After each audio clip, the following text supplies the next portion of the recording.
On this side of the steering wheel, these arrows control this middle screen. I'm sorry, the phone keeps going in and out of focus. And what's neat is all these options are everything you can do on the big screen. It's just you can control from the steering wheel. So entertainment, can select, shows you what channel you're on. We can flip our frequency to AM, FM, Sirius, all from the steering wheel. Navigation's kind of nice because if you have a destination saved in there, this screen shows you the next road you're going to turn on. So it's just all intended to keep your eyes straight forward instead of having to look over here. Everything's controlled from right there.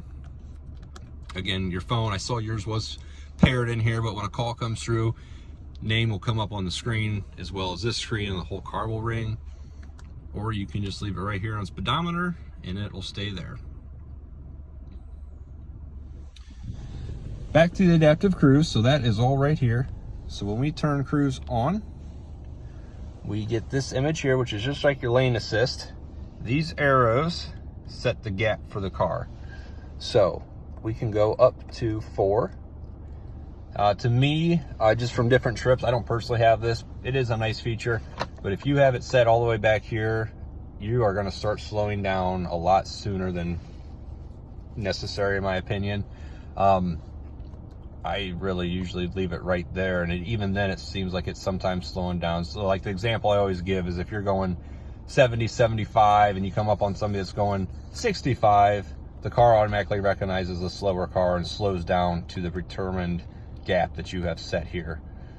So you don't have to hit cancel or turn your cruise on or off. It just basically, we're getting closer to cars driving themselves, so that's what that does. But it is very nice for long trips. And you can accelerate, deaccelerate, obviously, right here as well. Turn signals, brights, and everything are here, which again, you have the auto headlight, or brights, I'm sorry, that you don't have to worry about that as much anymore. Wipers and everything are right here. So each time you click up, faster these wipers are gonna go, and then your intermittents right here. Pull back to clean the front windshield, push forward to clean the rear. I'm sorry, Terry, that's only on SUVs. Sorry, you just pull back to clean the front windshield. Radio controls and phone controls on this side of the steering wheel. So you got volume up and down here. You can mute the radio if it's on. When you press this little guy, call it the voice button, a list of what you can say pops up here. Please say a command.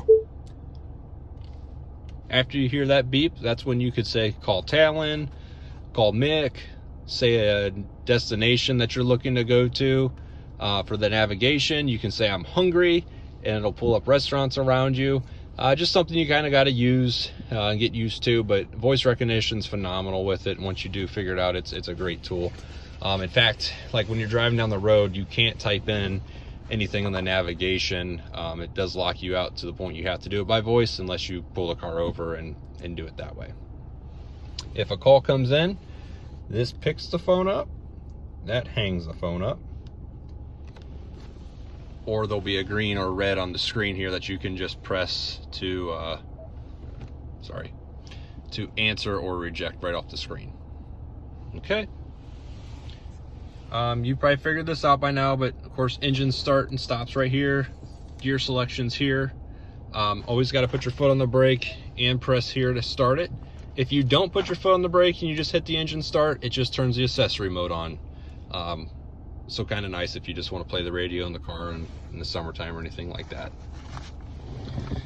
This screen here is the My Ford Touch sync system.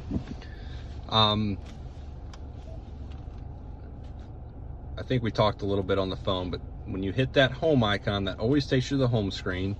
Home screen's always going to show you your nav location, radio channel, and your phone information. Also shows exterior temperature and time. These are the interior temperature for driver's side, passenger side. As you can see, I adjust there. Kind of a quick trick, when it's time to change time, all you got to do is touch the time, and that takes you right to that screen to adjust it. And then everything you'd want to go to is just across the bottom here.